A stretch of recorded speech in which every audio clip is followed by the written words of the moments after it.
Tjänare och välkomna till dagens tisdagstankar.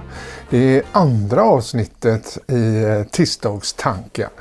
Och för er som inte känner till det så är detta en ny del i kanalen kan man säga. Min tanke är att någon gång då och då på tisdagar köta lite grann, 10 minuter, en kvart om saker som händer under veckan. Kanske något litet tips eller tricks jag har gjort i husbilen och sådär.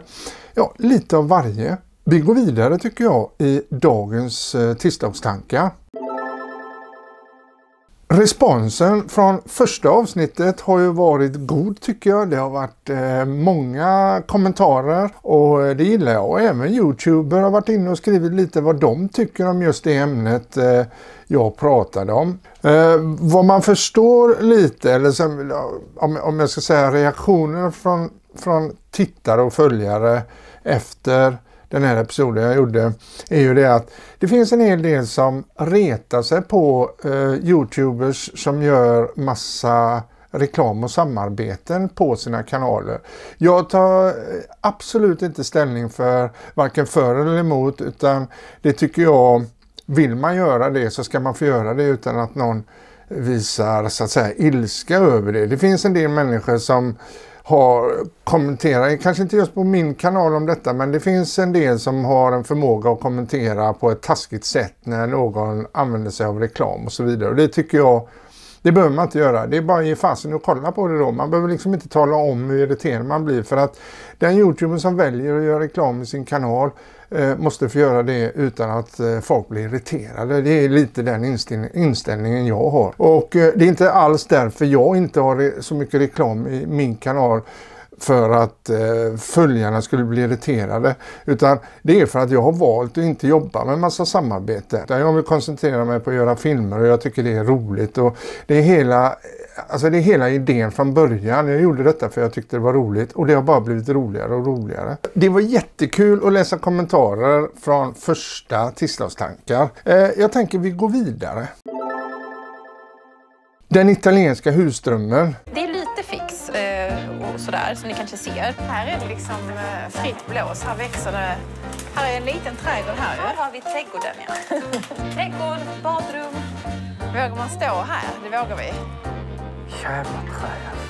Jag tittar på den serien med två ögon, om man säger så. När man håller på att redigera film som jag gör så är det väldigt lätt att titta på hur de har gjort filmen och så vidare. Men jag glömmer faktiskt av det emellanåt, för att det är Bill och Marie heter de, och så har de ju massa barn också då.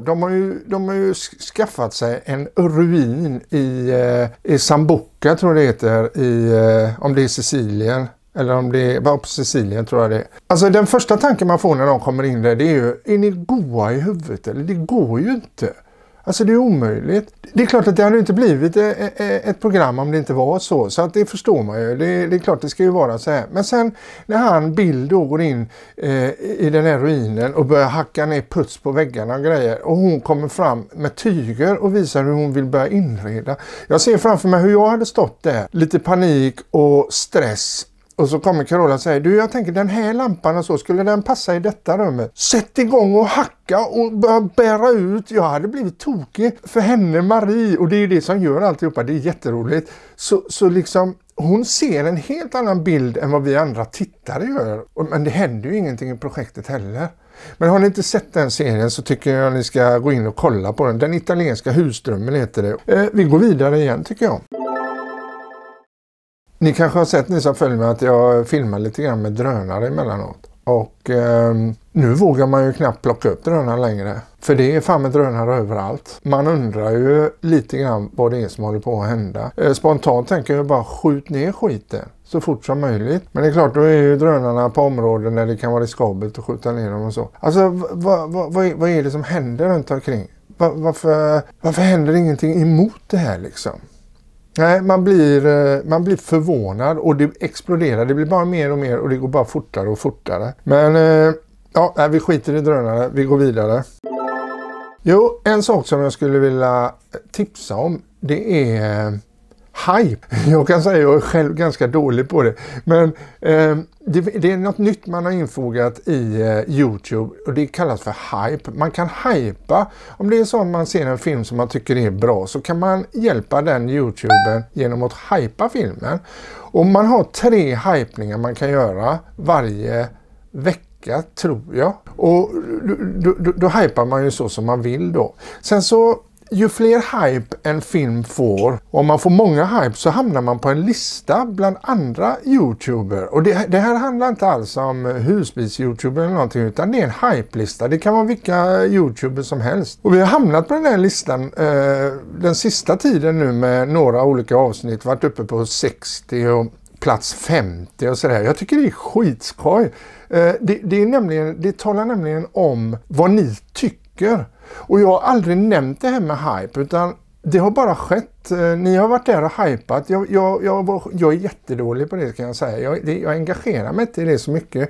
Men Carola hon hypar och hon har berättat det för mig då att Micke nu är din film på 60:e plats på hypelistan utav 100. Gå in och kolla lite och så hypar ni. Det gillar jag. Vi går vidare.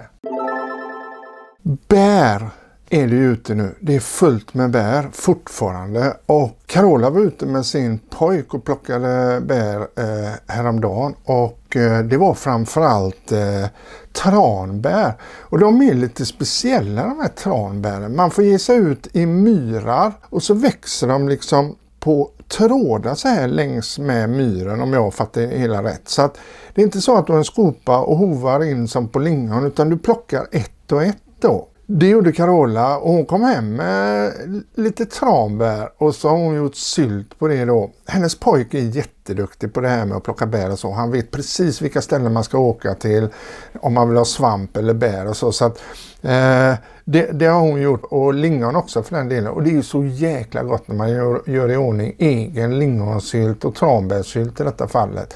Och svamp också, vi har massa svamp. Det blir perfekt när man ska laga mat och ha sin egna sylt så att säga. Och även svamp.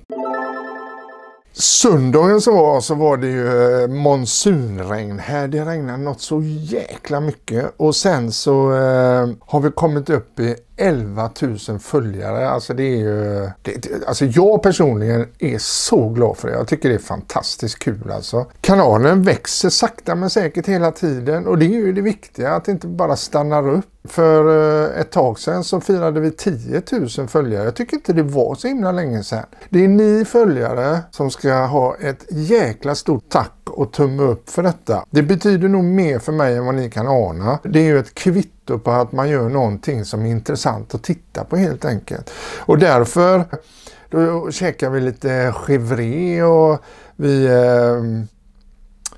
Carola gjorde sån här knaperstekt grönkål och sådär då. Det var så jäkla gott. Vi kan kolla lite på hur det såg ut. Det här är i alla fall resultatet av ett par liter bär. Typ. Den här är liten kan man sätta på ostbrickan. Ja, den var söt. Nej, vi har haft olivolja. Olivolja. Nu kommer salt. Nu kommer salt. Springsalt. Sesamo. Lite rödbete om fingrarna.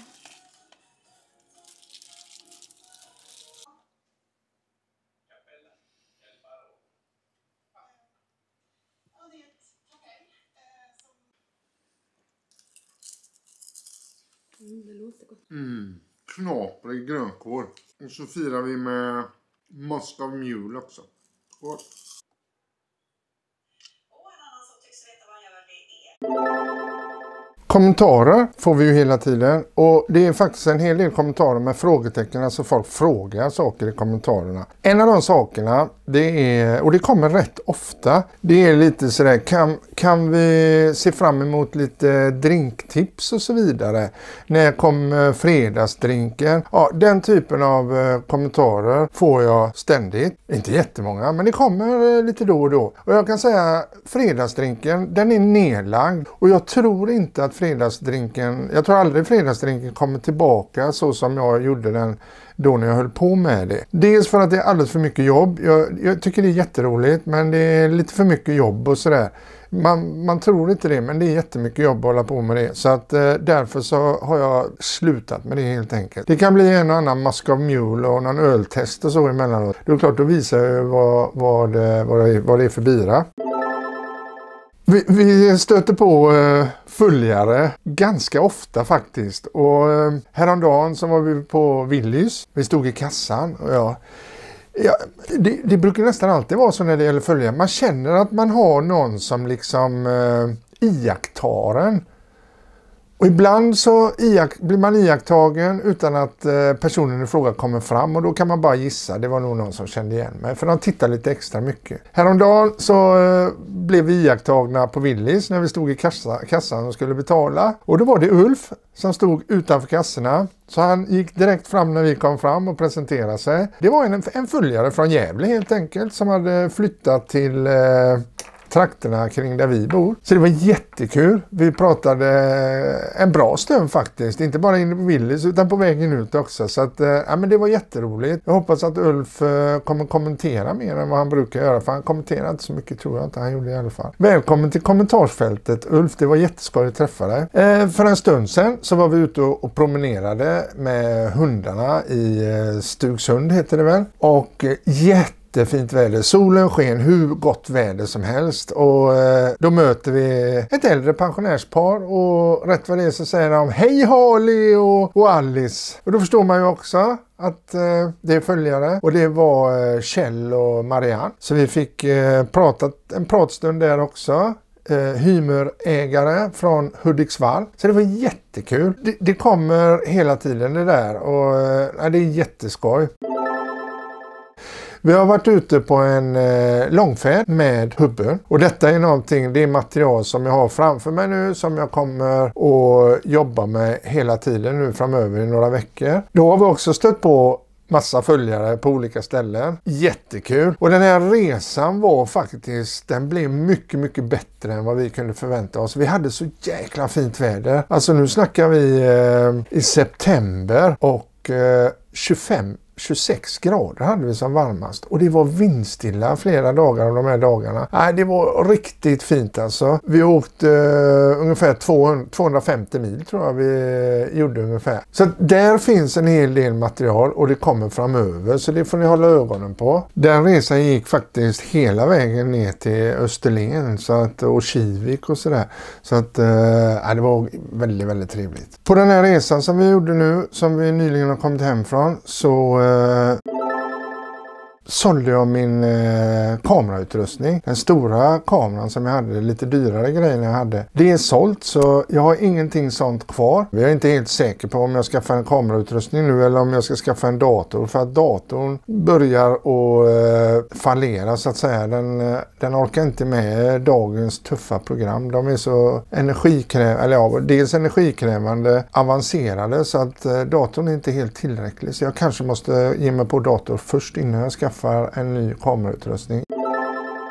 I söndagens film, det är ju tisdag idag, så var jag ju i Skärså och gjorde en liten resa själv, jag och Harley, medan Carola var barnvakt. Och det var en grej som jag fastnade för lite grann där. Det var ett gäng gubbar som var ute med sina mopeder. Och jag blev lite, jag ska inte säga nostalgisk, men en moppe fanns det bland de här mopparna som var det. Jag vet inte hur många det var, kan vara 10 stycken kanske. Och där fanns det en moppe som var exakt likadan som den moppen jag hade när jag var 15 år. En Push Dakota. Alltså det kunde varit den. Och den var ju originalskick den här som var där på Skärså. Så att jag tänkte ändå tillbaka lite när man åkte moppe. Och jag blev nästan lite sugen på att köpa en moppe.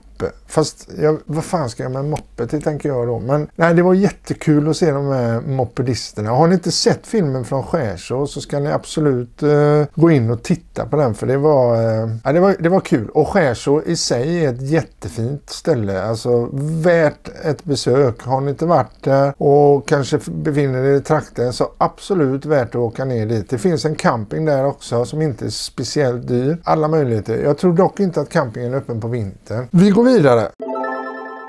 Man kan nästan säga att jag fick i uppdrag av Carola att fixa hundburen.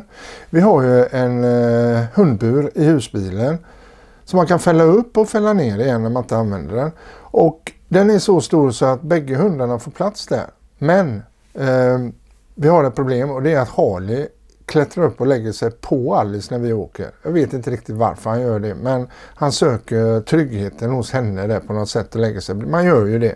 Man söker ju tryggheten hos kvinnor, eller hur? Visst är det så? Tycker inte du också det? Ulf och Bengt och Kalle och alla ni andra. Och då sa Carola, vi måste ordna någonting för jag gillar inte när Harley klättrar på alla. Alltså, det kommer ju nästa bit, kvinnorna, när man väl vill dit och få lite trygghet och puttar de ju ifrån en då. Vi måste lösa det här med det problemet och sätta som en liten skiljevägg där. Och det har jag börjat att meka med. Det var dagens tisdagstankar. Stort tack till alla er som har varit med idag och tittat på den här episoden. Det gläder mig jättemycket.